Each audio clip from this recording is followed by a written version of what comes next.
Hey guys, tonight we are going to squeeze ourselves into some incredibly uncomfortable clothing and step into the sweltering, crowded, and strangely silent world of a Victorian ballroom.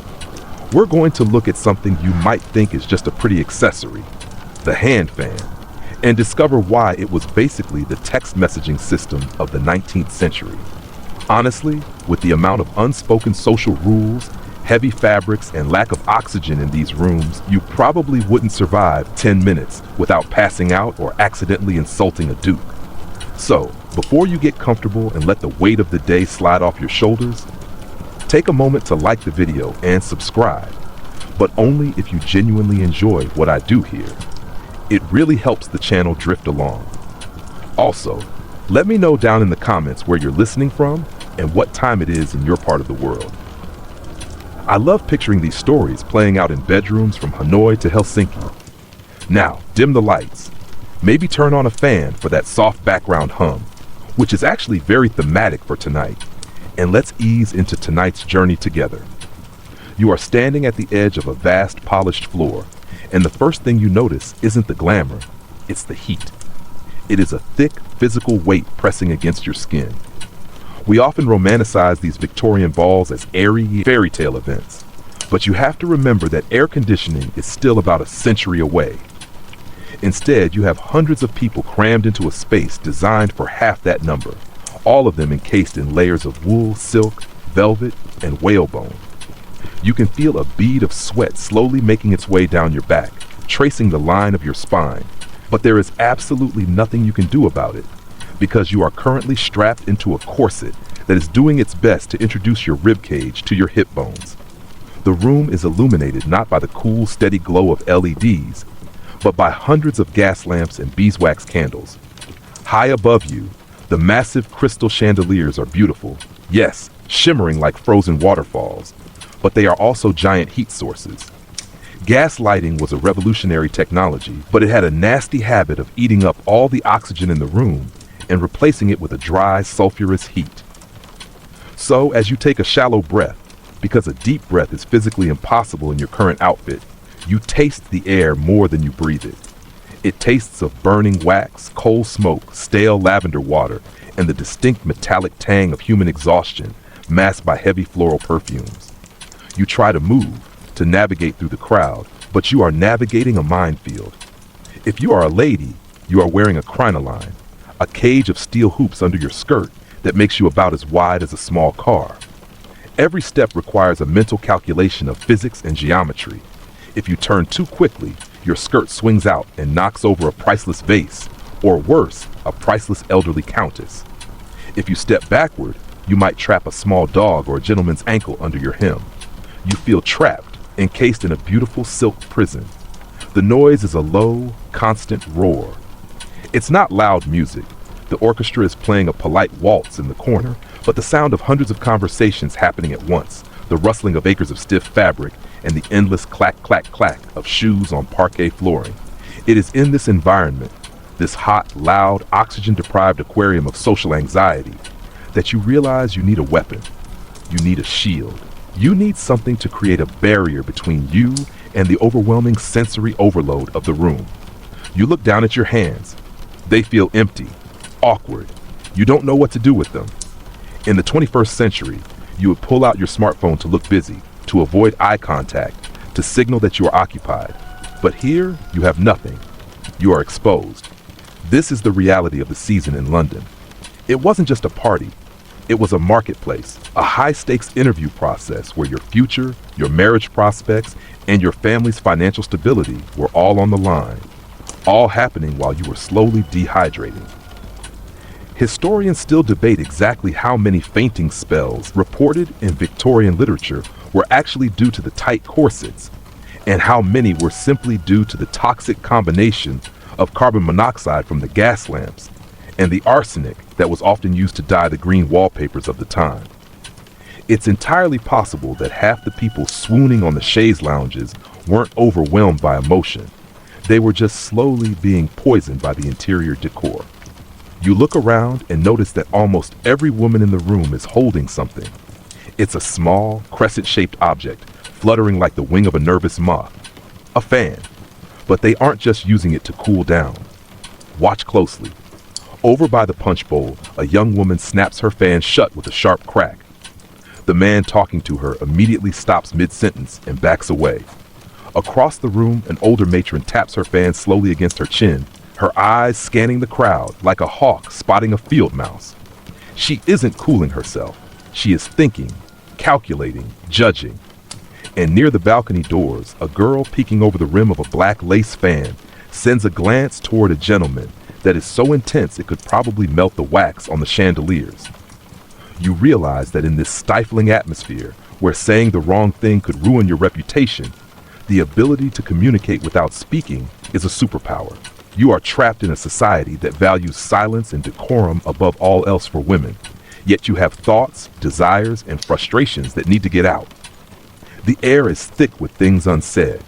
You feel the urge to sneeze, but you suppress it because sneezing is unladylike. You feel the urge to scream because the Duke of whatever shire has been talking about his prize-winning turnips for 20 minutes, but you smile and nod. This is the stage. The heat, the noise, the pressure, and the desperate need for a personal ventilation system that doubles as a stop sign. You reach for the small, ivory-handled object hanging from your wrist by a silk ribbon. It feels cool and smooth against your gloved palm. You flick your wrist, a motion you practice for hours in front of a mirror until your forearm burned, and the fan unfurls with a satisfying thwip. Suddenly you have a barrier. You have a way to hide a yawn, a way to hide a smirk, and a way to push a little bit of that stale, hot air away from your face. You have just equipped your armor, and as you fan yourself, finding a rhythm that matches the beating of your heart, you blend into the sea of fluttering wings. You are ready to play the game. But be careful, because in this room, a closed fan can mean I hate you, and a dropped fan can mean we are friends, or it might just mean you are clumsy. And figuring out the difference is the only thing that matters tonight. Now that you have your fan in hand, take a moment to really look at it. Because in this era, walking out the front door without this object would feel as naked and terrifying as leaving your house today without your smartphone or your pants. It simply wasn't done. A lady's fan was considered an extension of her arm, a prosthetic limb made of ivory and silk that she was practically born holding. In fact, if you were a debutante preparing for your first season, you would have likely received your first grown-up fan as a rite of passage, a solemn gift that said, "Congratulations, you are now old enough to be judged by society." As you glide across the floor, or rather, shuffle slowly because your dress weighs 30 pounds, you clutch the fan tighter. It's likely attached to your waist by a chatelaine, a heavy metal clip that acts like a Victorian utility belt. So even if you drop it in a moment of panic, it won't go far. It will just dangle there, banging against your knees like a pendulum of shame. But you won't drop it. You need it too much. Consider for a moment why this specific item became the ultimate armor. It wasn't just about the heat, though the heat was certainly a factor given that you are currently wearing enough layers of wool flannel to survive an Arctic expedition. The fan served a far more critical, strategic purpose. It was a portable privacy screen in a world where privacy didn't exist. Victorian dentistry was, to put it mildly, a horror show. Sugar consumption had skyrocketed, but toothpaste was still mostly chalk and soap.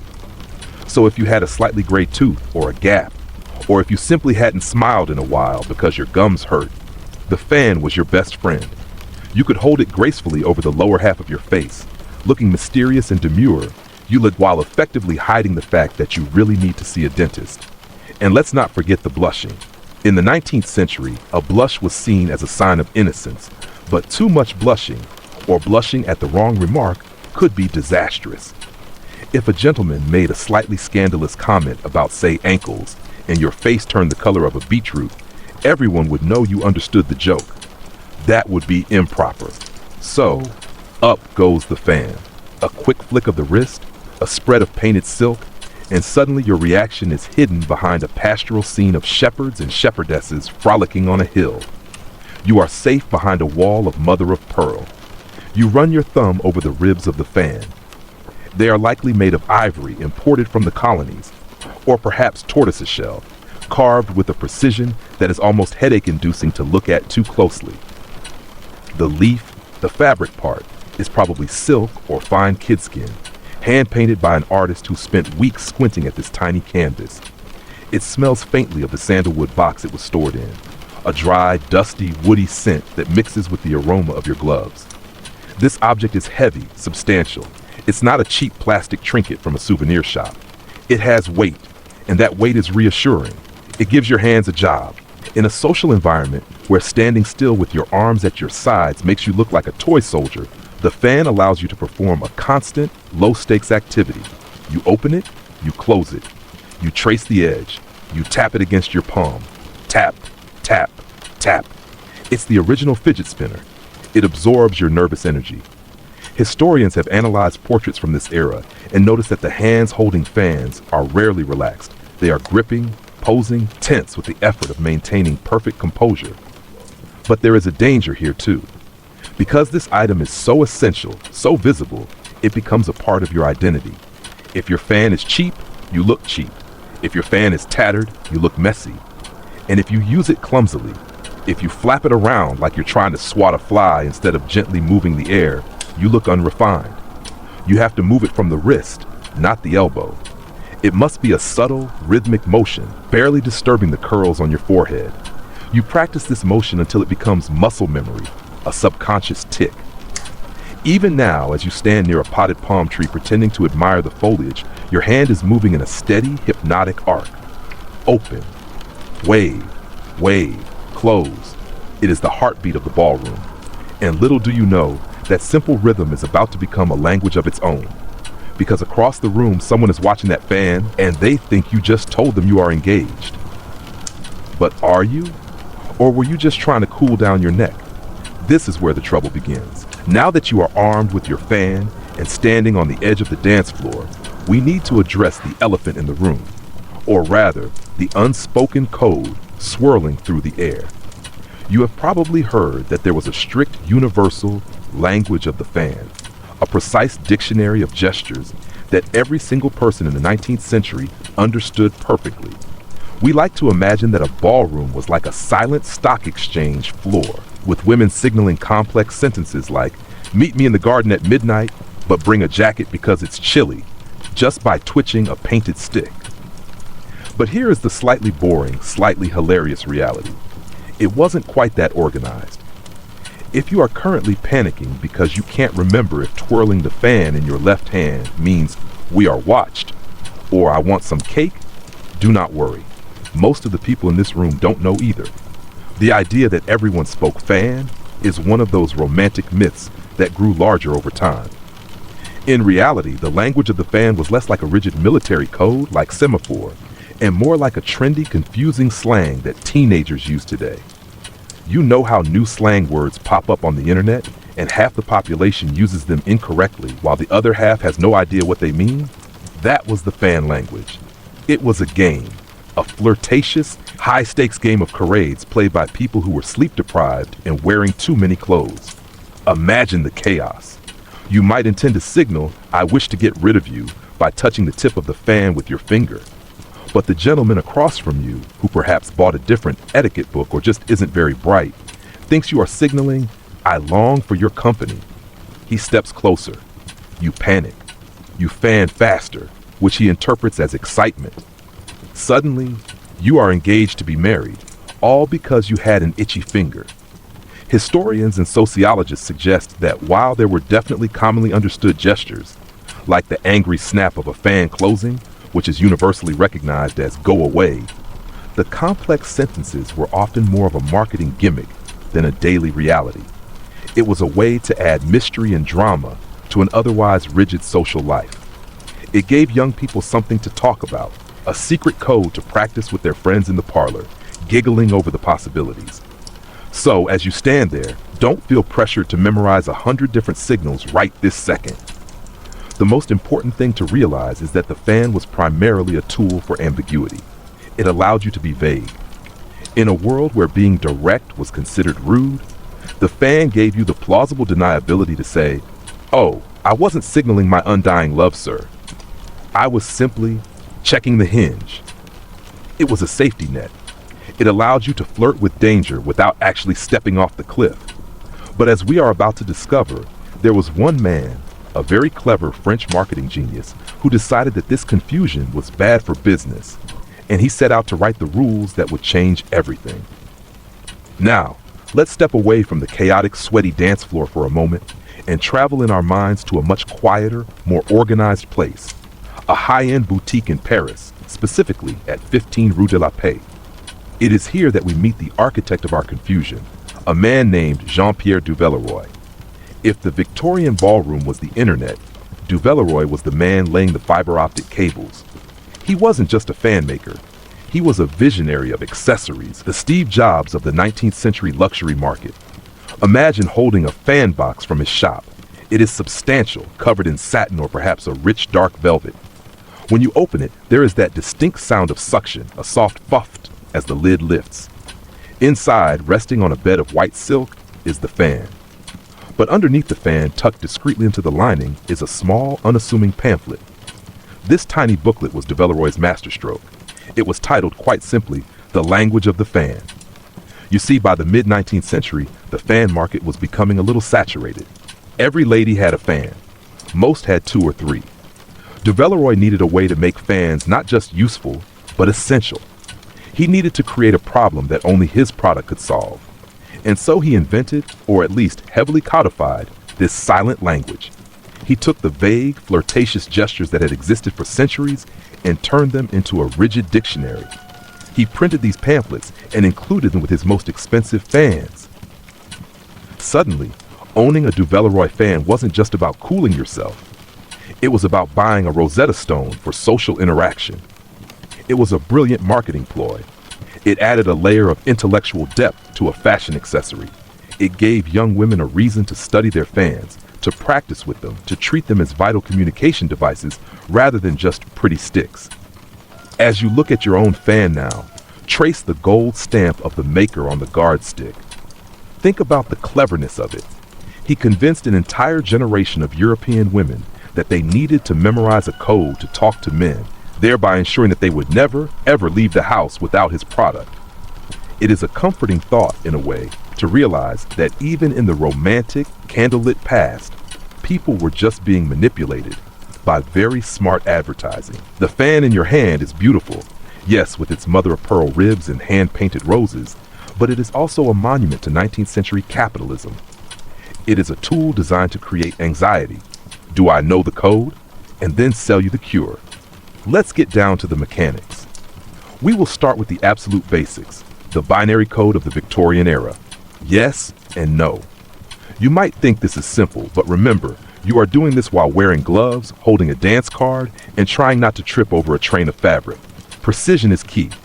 According to the rules Duvelleroy popularized, the cheek is the canvas for consent. To signal yes, you must let the fan rest against your right cheek. Let's try to visualize that. You are not hitting yourself. You are not pressing hard. You are simply allowing the cool, smooth surface of the outer guard stick to touch the skin of your right cheek. Imagine the sensation. The air in the room is hot and stifling. Your face feels flushed, and then there is the sudden, shocking coolness of the ivory or bone against your skin. It feels grounding. You hold it there, eyes slightly averted, looking demure.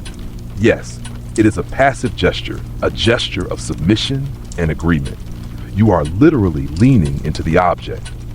Now, to signal no, you must use the left cheek. This sounds easy in theory, but think about the mirror effect. If you've been practicing in front of your vanity mirror at home, right looks like left and left looks like right.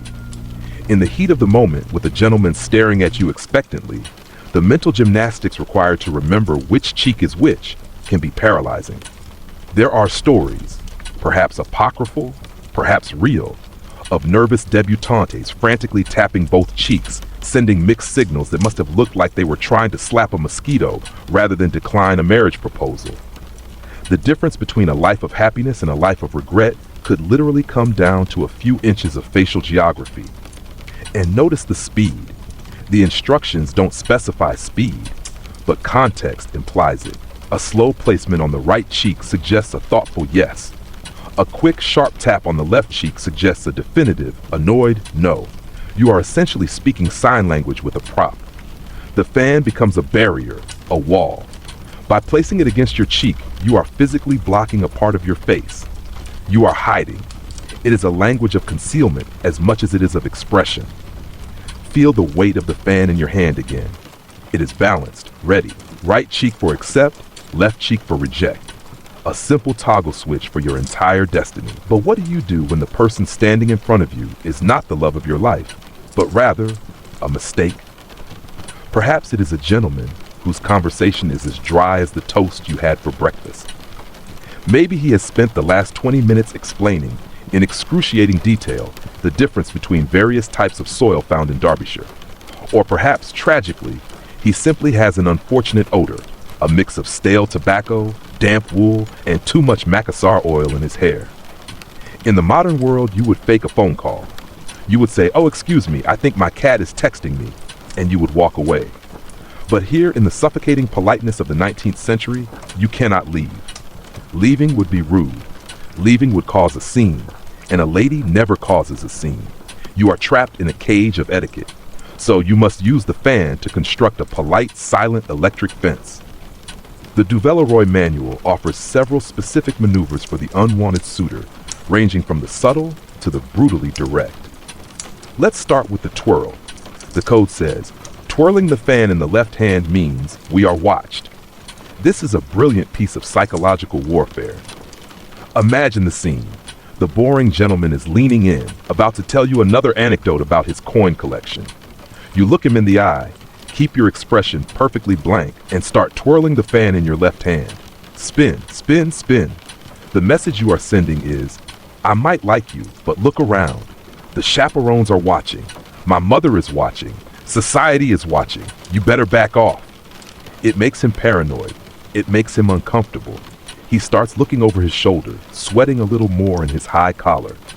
You have successfully used his own fear of social judgment against him, buying yourself precious minutes of silence. But what if he doesn't get the hint? What if he persists? Then you must escalate to the nuclear option. The code says, drawing the fan through the hand means I hate you. Let's slow down and really visualize this gesture because it is visceral. You hold the fan closed in your right hand, you cup your left hand, and then slowly, deliberately, you slide the entire length of the fan through your left palm. Imagine the sound it makes, the friction of the silk or paper against the leather of your glove. Shirt. It's a sound like a sword being sheathed, or perhaps a sword being cleaned. It is a wiping motion. You are literally wiping his presence away. It is a gesture of dismissal, of cleansing. I hate you. It is incredibly harsh, yet because it is silent, you can do it with a smile on your face. You can destroy a man's ego without ever stopping your polite nodding. And finally, if you just want to shut down the conversation entirely without being cruel, there is the ultimate lie. Fanning slowly means I am married. Now you might be a debutante. You might be 18 years old. You are obviously not married. But in the language of the fan, truth is flexible. Fanning slowly creates a barrier. The languid, heavy movement of the fan says, I am settled, I am unavailable, I am bored. It mimics the behavior of an older, married matron who has no need for flirtation. By adopting the rhythm of a married woman, you are effectively taking yourself off the market. You are telling him, move along, sir. This shop is closed. It is the Victorian equivalent of wearing a fake wedding ring at a bar, protecting yourself with a barrier of imaginary matrimony. Now that we have covered the emotional manipulation and the secret codes, let's stop for a moment and talk about the pure, unforgiving physics of the situation. Because reading about twirling a fan in a Monsieur Duvelleroy booklet is one thing. Actually performing this maneuver in a crowded room while encased in whalebone stays without injuring a duke is entirely another. You might assume, looking at these delicate objects in a museum, that waving a fan is intuitive. It is not. It is a martial art. To execute the specific signal for we are watched, which involves twirling the fan in the left hand, requires a level of wrist dexterity and forearm strength that most modern people simply do not possess. We have to remember that Victorian fans were not the light, flimsy paper things you get at a summer festival today. These were serious pieces of engineering. The sticks, the structural ribs that hold the whole thing together, were often made of dense, heavy materials like cattle bone, solid ivory, or thick layers of mother of pearl. The guard sticks, the two outer pieces that protect the fan when it is closed, were even heavier and thicker. This meant that the fan had a very specific and very tricky center of gravity. It was top-heavy. It was unstable. It wanted to fall. Imagine holding this object in your non-dominant hand, your left hand, because that is what the code demands. Now you must spin it. Twirl. If you use too much force, the laws of physics take over. Centrifugal force kicks in. The fan wants to fly. It wants to escape your sweaty grasp and become a projectile. There are historical accounts, mostly anecdotal but highly believable, of nervous debutantes launching their fans across the ballroom like ivory boomerangs. Imagine the horror of watching your expensive accessory sailing over the heads of the dancers, potentially knocking a monocle off an elderly gentleman, or landing with a splash directly in a silver tureen of soup. The social shame would be enough to make you move to a different country. To avoid this catastrophe, young ladies practiced. They treated fan twirling like piano practice. They spent hours in the privacy of their bedrooms, standing in front of the mirror. Twirl, catch. Twirl, catch. Twirl, drop, curse, pick it up, twirl again. They had to develop specific tiny muscles in their forearms that we no longer use today. And it wasn't just about not dropping it, it was about style. You had to keep your elbow tucked firmly against your ribs. Why? Because lifting your elbow, flapping your arm like a chicken, was considered the height of vulgarity. It was seen as lower class. A true lady moved nothing but her wrist. It had to be a tiny, isolated rotation, smooth as oil, looking completely effortless while actually requiring a grip of steel. As you stand in the ballroom now, feeling your own wrist ache from the effort, look around at the older women. Look at the matrons who have survived 20 seasons in London. Their fans move in perfect hypnotic circles. It is a mesmerizing, rhythmic motion, like a well-oiled machine. Spin, click, spin, click. They don't even look at their hands. It is muscle memory, etched into their bones over decades of gossip and judgment. Meanwhile, your own hand feels clumsy. The fan feels like a slippery fish. You are terrified that if you try to signal, "We are watched," you will instead accidentally signal, "I am a danger to everyone in this vicinity." Let's drift away from the anxiety of usage for a moment. Let's stop worrying about whether you are accidentally signaling marriage to a stranger, and instead settle into the calming, tedious reality of the object itself. Look down at the fan in your hand. Really look at it.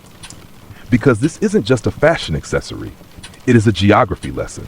It is a tangible map of the British Empire's trade routes, solidified into an object you use to hide a yawn. The sheer amount of human labor crystallized in this 6-inch stick is exhausting just to think about. It is a miracle of logistics that allows you to hold it right now. Let's start with the sticks, the rigid structural ribs that form the skeleton of the fan.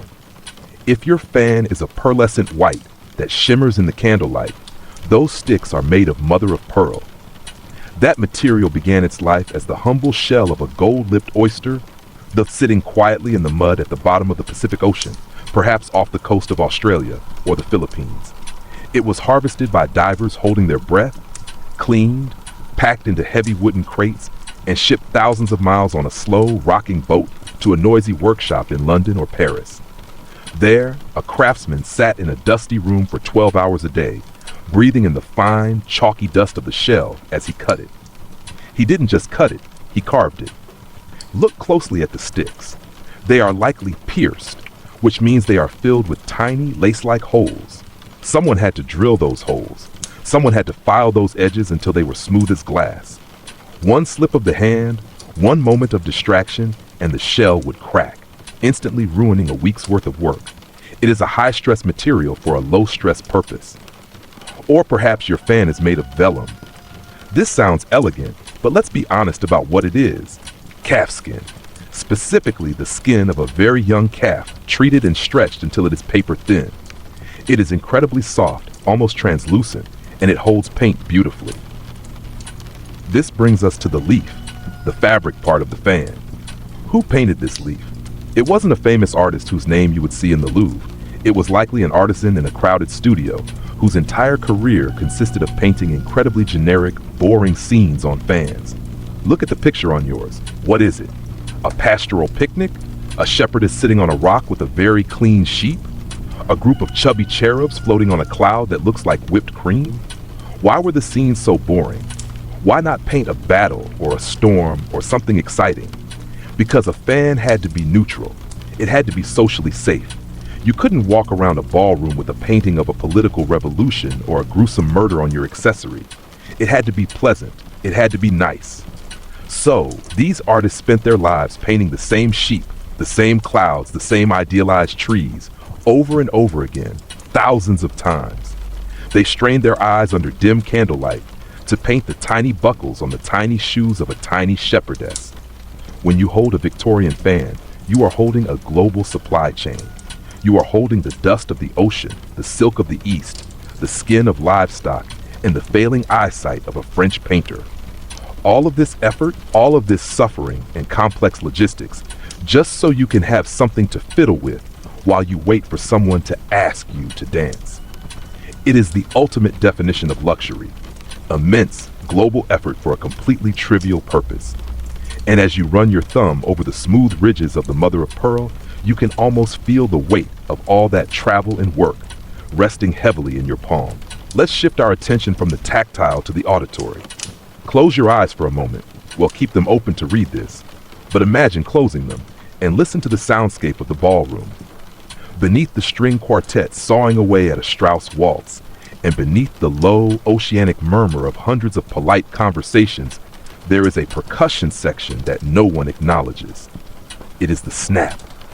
A high-quality Victorian fan, specifically one made of stiff silk and lacquered wood, makes a very distinct, sharp sound when opened or closed with force. This acoustic property wasn't accidental. It was a feature. In a room where shouting was considered barbaric and raising one's voice was a sign of madness, the snap of a fan was a sonic weapon. It was the punctuation mark of the 19th century. Imagine you are stuck in a conversation with a man who is explaining, in excruciating detail, the drainage system of his country estate. He has been talking about mud and pipes for 15 minutes. You cannot interrupt him with words. That would be unladylike. But you can snap your fan shut. Crack. The sound cuts through the air like a gunshot. It breaks his rhythm. It startles him into silence. Then, in the quiet aftermath, you simply smile, reopen the fan slowly, swish, and change the subject to the weather. It is passive-aggressive genius. The materials played a huge role in this. Fans made of ostrich feathers, which became popular later in the 1920s, were useless for this specific tactic. They merely flopped about silently, like a dying bird. But a structured, pleated paper or silk fan? That was a drum you could beat. It gave you a volume knob for the world. And if you listen close to the room right now, really tune in to the background noise, you can hear these little cracks of irritation firing off like popcorn in a microwave. Snap, swish, click. It is a secret Morse code of annoyance. It signals the end of hundreds of boring conversations, a sonic ripple of women collectively deciding they have had enough of hearing about fox hunting. It is satisfying, isn't it? To realize that the most polite room in London is actually filled with the sound of women slamming doors, just tiny, portable ones. While you are snapping your fan to escape boredom, do not forget that everyone else is using their eyes to dissect your net worth. The fan was the ultimate social barometer. In a crowded room, it is hard to tell if a dress is made of the finest silk or a clever imitation, especially in dim candlelight. But it is very, very hard to fake a good fan. As you stand there fanning yourself, the dowagers lining the walls, the formidable elderly matrons who control the social registry, are zooming in on your accessory with forensic intensity. They are not looking at the pretty picture, they are looking at the hardware. They are auditing you. They are looking at the rivet, the little metal pin that holds the sticks together at the bottom. Is it simple brass? Or is it gold? Is it set with a real diamond? Or is it a paste gemstone meant to sparkle cheaply? They are looking at the guard sticks, the two outer sticks that are thicker than the rest. Are they solid ivory, carved from a single tusk? Or are they bone that has been painted to look like ivory? The difference is invisible to a novice, but to a Victorian dowager, it screams the difference between old money and new money. If your fan is a lithograph, a printed image that was colored in by a factory worker, you are immediately categorized. You are middle class, perhaps the daughter of a solicitor or a successful merchant. You are respectable, but you are not aristocracy. You bought that fan in a shop. A duchess would never buy a fan in a shop. A duchess has fans painted for her. If your fan is hand-painted on vellum, calfskin, and signed by a known artist like Boucher or Watteau, you are nobility. And if your fan is made of Brussels lace so fine it looks like a spider web, you are wealthy beyond measure. It is exhausting, isn't it? To think that a portable cooling device is screaming your bank account balance to everyone in the room. You feel the urge to hide it in your pocket to stop the judgment. But of course, your dress has no pockets. You are forced to display your status with every wave of your hand. It is a constant performance.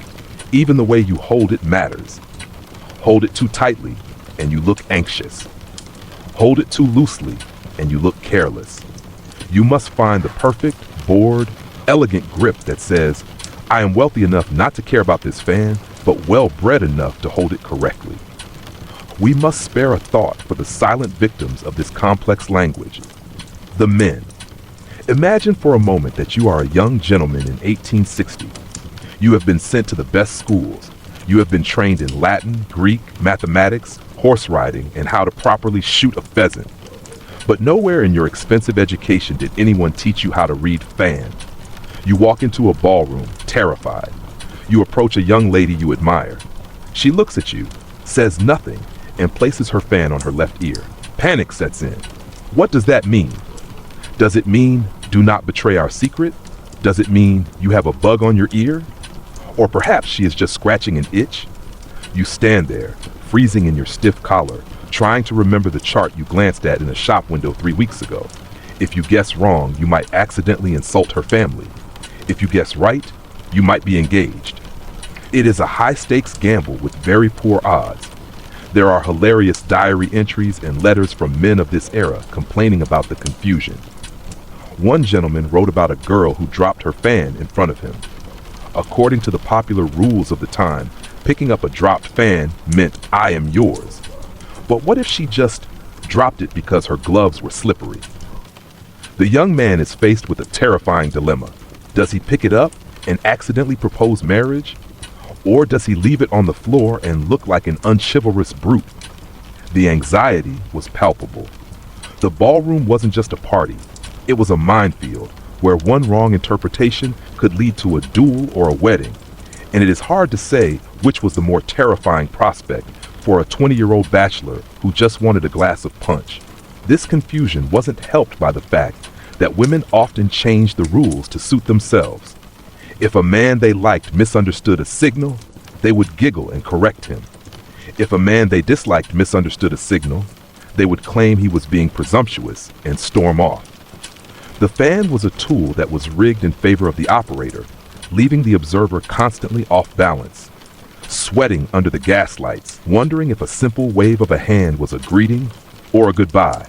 It is also worth noting that this silent language had different dialects depending on where you were standing on the map. Just as spoken languages have accents, fan languages had rhythms. If you were in a London ballroom, the fan usage was stiff, precise, and reserved. The movements were small, controlled entirely by the wrist, keeping in line with the British stiff upper lip. A snap here, a flutter there. Very minimal. To wave one's fan too vigorously in London was seen as a sign of a nervous constitution or a lack of breeding. But if you were to cross the channel and travel down to Seville or Madrid, the fan, known there as the abanico, was a completely different animal. The Spanish fan language was faster, more aggressive, and much more passionate. Travelers from the Victorian era wrote about being mesmerized by Spanish women who could open and close their fans with the speed of a hummingbird's wing. In Spain, the fan was used to beckon, to scold, to hide a laugh, and to tease, all in the span of 10 seconds. It was a blur of motion. It was kinetic communication. This created a dangerous trap for the international traveler. If an English lady tried to use her fan with the vigor of a Spanish lady, she would be seen as hysterical, perhaps suffering from a fever or a fit of madness. And conversely, if a Spanish lady used her fan with the slow, deliberate restraint of an English lady, she would be considered bored, cold, or perhaps physically ill. So not only did you have to learn the secret code of signals, right cheek means yes, but you also had to master the local accent of the movement. It makes you wonder how anyone ever successfully flirted across borders without causing an international diplomatic incident just by fanning a little too vigorously at a duke from a different country. The potential for misunderstanding was not just social, it was geopolitical. Let's peel back the romantic layers of secret codes and international diplomacy for a moment and look at the most boring, practical, and arguably most important reason for the fan's popularity. It gave you something to do with your hands. Have you ever stood at a party holding a plastic cup you finished 20 minutes ago, just because you felt awkward putting it down? You hold onto it like a lifeline, because standing with empty hands feels vulnerable. You don't know where to put them. Do you cross them? No, that looks defensive. Do you put them in your pockets? No, that looks casual. So you cling to the trash. That is exactly what the fan was for the Victorian woman. Victorian dresses were enormous architectural achievements, but they had absolutely no functionality for the wearer's limbs. You couldn't put your hands in your pockets because pockets were either non-existent or buried under 7 layers of petticoats, accessible only by a map and a compass. You couldn't cross your arms because that was considered incredibly rude and aggressive. You couldn't fiddle with a phone because, well, it hadn't been invented yet. So you were left with 2 empty hands and a lot of social anxiety. Enter the fan. The fan was the ultimate prop. It was a fidget toy for the aristocracy. It masked tremors of nervousness. If your hand was shaking because you were talking to your crush or a terrifying aunt, you could simply fan yourself vigorously. The movement disguised the shake. Everyone would just assume it was the heat. It was a brilliant cover-up. It also gave you a place to look. Eye contact in the Victorian era was a tricky business. Too much was bold, too little was shifty. If you didn't know where to look during a lull in the conversation, you could suddenly become intensely fascinated by the painting on your fan. You could study the little shepherdess on the silk leaf with the focus of an art critic. It gave you an excuse to look down, to look away, to disengage without being rude. It was a crutch for the socially awkward. It allowed you to construct a personal bubble, a physical barrier that said, I am busy engaging with this object. Do not approach me unless you have something interesting to say. You could open it to create a wall. You could close it to point. You could tap it to emphasize a beat. It turned you from a passive statue into an active participant. Without fans, Victorian ballrooms would have just been filled with people standing around wringing their hands, picking at their cuticles, and staring awkwardly at the floor. The fans saved them from their own limbs, but all things, no matter how essential, must come to an end. As we drift towards the turn of the century and slide into the 1920s, the era of the fan begins to fade. It wasn't killed by a single assassin, rather it was the victim of a conspiracy of circumstances, a slow death by 1,000 cuts of modernity. First, the fashion changed. The corset, that rigid cage that defined the Victorian silhouette, was abandoned. Skirts got shorter, dresses became looser. Women wanted to look like flappers, not porcelain dolls. They wanted to move. They wanted to dance the Charleston. And crucially, they wanted to hold new accessories. You cannot hold a fan, a cigarette holder, and a martini glass all at the same time. The physics just do not work. The fan required a free hand, and the modern woman's hands were suddenly full of other things. Second, the environment changed. This is the boring, practical reason that is often overlooked. Electricity arrived. The hot, oxygen-depriving gas lamps that made ballrooms feel like saunas were replaced by cool, steady electric bulbs. Later, air conditioning and electric fans began to appear. The physical need for a personal ventilation system evaporated. The stifling, sweaty atmosphere that made the fan a survival tool simply disappeared. Third, and perhaps most importantly, the social rules relaxed. Women could speak more freely. The rigid walls of etiquette began to crumble. If a man was boring, you didn't need a secret code to tell him to go away. You could just walk away. You could say no. You could be direct. The language of the fan became a dead language, like Latin or ancient Greek. It was no longer spoken in the ballrooms. It was only preserved by scholars and nostalgic grandmothers who remembered the old days. The sharp snap of the fan closing was replaced by the clinking of cocktail glasses and the blare of jazz trumpets. The mystery evaporated, burned away by the bright, unforgiving glare of the modern world. The fan, once a weapon of mass seduction, was relegated to the bottom of the drawer, collecting dust alongside the smelling salts and the dance cards. And so, we arrive at the present day. We fade out from the hot, noisy, candlelit ballroom. We leave behind the blaring trumpets of the jazz age. We find ourselves finally in the cool, sterile, and absolute silence of a museum. Walk with me down this quiet corridor. The air here is conditioned, filtered, and perfectly still. The lights are kept intentionally dim to protect the sensitive artifacts from fading. There is no smell of perfume, no scent of sweating bodies or melting wax. There is only the dry, faint smell of old paper and dust. Stop here. Look behind this thick sheet of glass. Resting on a small purple velvet cushion lies the fan we were just holding in our minds. It looks small now. It looks fragile. The silk, which once snapped with the force of a gunshot, is now brittle and starting to shatter along the folds. The ivory, once bright and white, has yellowed with age, taking on the color of old piano keys. The gold leaf on the rivets has flaked away, leaving dull metal underneath. It is no longer a weapon. It is no longer a shield. It is no longer a telephone for secret lovers. It is just an object, a retired artifact. The kinetic energy that once fueled it is gone. The nervous twitches of the debutante, the angry snaps of the matron, the flirtatious flutters of the lover, they have all evaporated into the ether. The fan sits in perfect stillness. It is trapped in time, frozen in a semi-open position, forever midway between a yes and a no. The code is broken. The dictionary has been lost. If you were to tap on the glass, the fan would not respond. It has nothing left to say. The dancers have all gone home. The orchestras have packed up their instruments. The grand houses have been turned into hotels or flats. And the secret language that once dictated the fate of marriages and fortunes has faded into the white noise of history. It is time to leave the museum now. The guard is turning off the lights in the hallway, one by one. Click, click, click.